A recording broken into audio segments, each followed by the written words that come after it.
बार फिर न उतरे वो मैं पिलाओ तो हम भी जाते।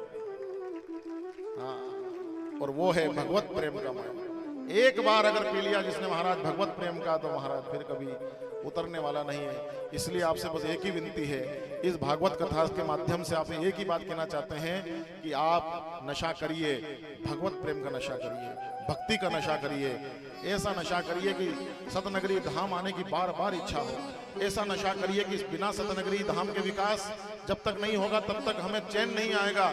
ऐसा नशा करिए तो समझ में आएगा कि आप वास्तविक जीवन को जी रहे हो, इस मनुष्य के जीवन को सार्थक कर रहे हो। कथाएं तो अनंत है, कथा कभी रुकती नहीं है, कथा का कभी समापन नहीं होता है, कथा का विश्राम होता है। आज यहाँ विश्राम हुआ, कल कहीं और भी कथा चलेगी, परसों और चलेगी। जब तक ये सनातन धर्म रहेगा, जब तक ये हिंदू संस्कृति रहेगी, जब तक ये पृथ्वी रहेगी, सूर्य रहेंगे, चंद्रमा रहेंगे, तब तक ये कथाएं चलती रहेगी। धर्म का, हमारा सनातन धर्म सबसे प्राचीन धर्म है। इस धर्म की ध्वजा कभी नहीं झुकी है। हजार वर्षों से हम गुलाम रहे, लेकिन फिर भी हमारी धर्म की ध्वजा, हमारी धर्म की पताकाएं विश्व के पटल पर लहराती रही हैं। लोगों ने अपने प्राणों की आहुति दे दी इस धर्म की रक्षा के लिए, लेकिन आज भी हमारी धर्म की ध्वजा, आज भी सनातन धर्म सबसे ऊपर है। और उस धर्म की ध्वजा को हमारे जैसे युवा यहाँ पर बैठे हुए जो साथी हैं, यही इस धर्म की ध्वजा को फहराएंगे। इसलिए आपसे यही विनती है कि आप इस कार्य को आगे बढ़ाएं। उसके बाद में जामवंत जी सबसे प्रिय किसके थे? सबसे ज्यादा जामवंत जी का उल्लेख कहां आता है? रामचरितमानस में। जैसे कल हमारे अध्यक्ष साहब ने बताया कि घर का उद्घाटन करवाते हैं, दुकान का उद्घाटन करवाते हैं, कुछ भी छोटे से छोटा काम करते हैं तो सबसे पहले नाम आता है सुंदरकांड करवाइए साहब। सुंदरकांड से हम अपने जीवन की शुरुआत करते हैं, किसी नए कार्य का आरंभ करते हैं। और उस सुंदरकांड की सबसे पहली चौपाई जो हमारे विधायक जी भी बोल करके गए, जामवंत के वचन सुहाए सुनि हनुमंत हृदय अति भाए। जिना जामवंत जी की प्रेरणा से हनुमान जी महाराज ने जो कार्य किसी के लिए भी संभव नहीं था, जामवंत जी महाराज के केवल एक बार कहने पर हनुमान जी ने उस असंभव कार्य को भी संभव करके दिखा दिया। ऐसे जामवंत स्वरूप हमारे महाराज जी बैठे हैं, लेकिन कार्य तो हमें हनुमान बनकर के हमें ही करना पड़ेगा। ऐसे जामवंत जी सबसे प्रिय थे श्री राम जी के, और मन में ऐसे उद्गार है, सभी लोगों के ऐसे भाव है कि इस सतनगरी धाम में एक श्री राम जी का मंदिर भव्य रूप से बने। यही मन के वचन है, और आप सभी से संकल्प है कि इस वचन को आपको पूर्ण करना है। श्री राम जी का एक सुंदर मंदिर यहाँ पर बनना चाहिए, क्योंकि जामवंत जी के इष्ट अगर यहाँ पर विराजित हो जाएंगे तो अपने जो बाकी के जो कार्य है वो स्वतः ही हमारे सिद्ध हो जाएंगे। ऐसी मन के भाव है हमारे। तो आप सभी से यही विनती है कि अगला जो पड़ाव है हमारा, अगला जो हमें कार्य करना है, वो इस क्षेत्र में एक श्री राम जी का मंदिर बने। उसके बाद में आप सभी जो धर्म प्रेमी जनता है, आप जो यहाँ पर बैठे हुए हैं, अगले वर्ष जो आप कार्यक्रम करें यहाँ पर, धर्म हमेशा कथाओं से, भागवत चर्चाओं से और ऐसे आयोजनों से ही धर्म आगे बढ़ता है।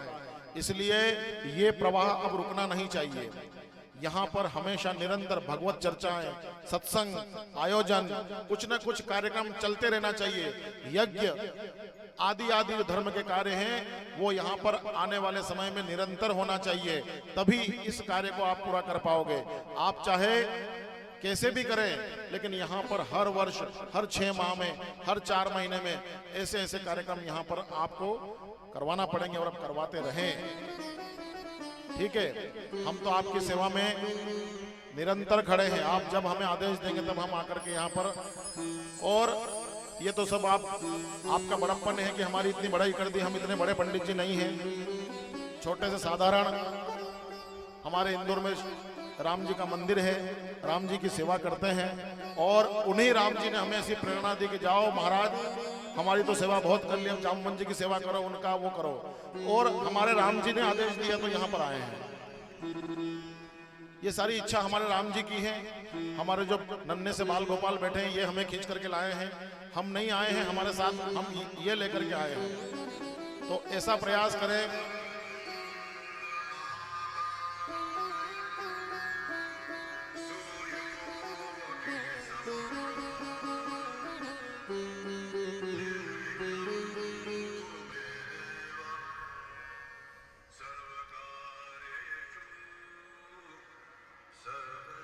जब भी आपकी इच्छा हो जाए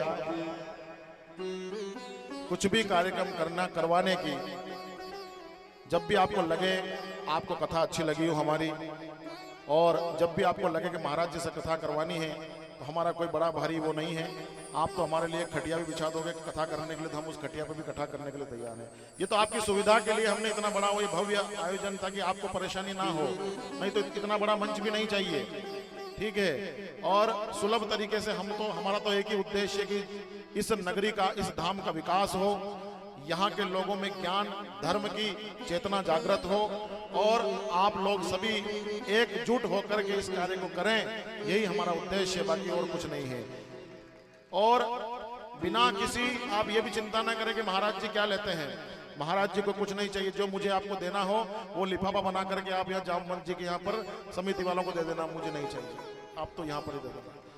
इस नगरी का निर्माण करने के लिए, और हमारा तो ये प्रयास है कि हम इंदौर से लोगों को बुला करके इस नगरी का निर्माण करवाएं, और हम करेंगे, हम तो लगे हुए हैं, लेकिन हमारी जगह हम काम करेंगे।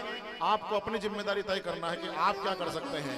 ऐसा नहीं कि 7 दिन की कथा हो गई, कल भूल गए कि कौन सी जामवंत जी की नगरी, क्योंकि मनुष्य का स्वभाव है भूलने का, इसलिए यहाँ पर भूल करके नहीं जाना है। कहते हैं कि जहाँ कथा के पांडाल से निकले, कथा में तो बड़े ज्ञान की बातें हो रही है, जहाँ कपड़े झटके कि सारा ज्ञान वहीं झटक के चले जाते हैं। ऐसा काम आपको नहीं करना है। इस बार संकल्प लेकर के जाना है कि इस सतनगरी धाम का विकास निरंतर करना है, और आप ये तभी होगा जब आप यहाँ पर आओगे। रोज आ सको तो बढ़िया, नहीं तो दूसरे दिन, तीसरे दिन, 8 दिन में एक बार, महीने में एक बार यहाँ पर आने का संकल्प कीजिए, और इस धाम को आपके दिशा निर्देश में आगे बढ़ाइए। कहने को बहुत कुछ है, परंतु हमारे समिति के जो भाव हैं, हमारे आपकी जो व्यवस्थाएं हैं, उसके हिसाब से कथाएं अनंत हैं।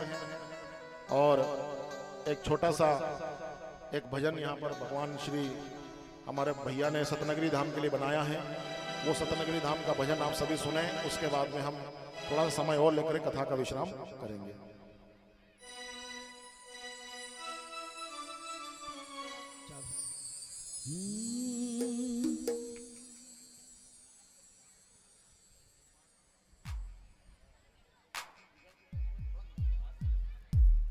हो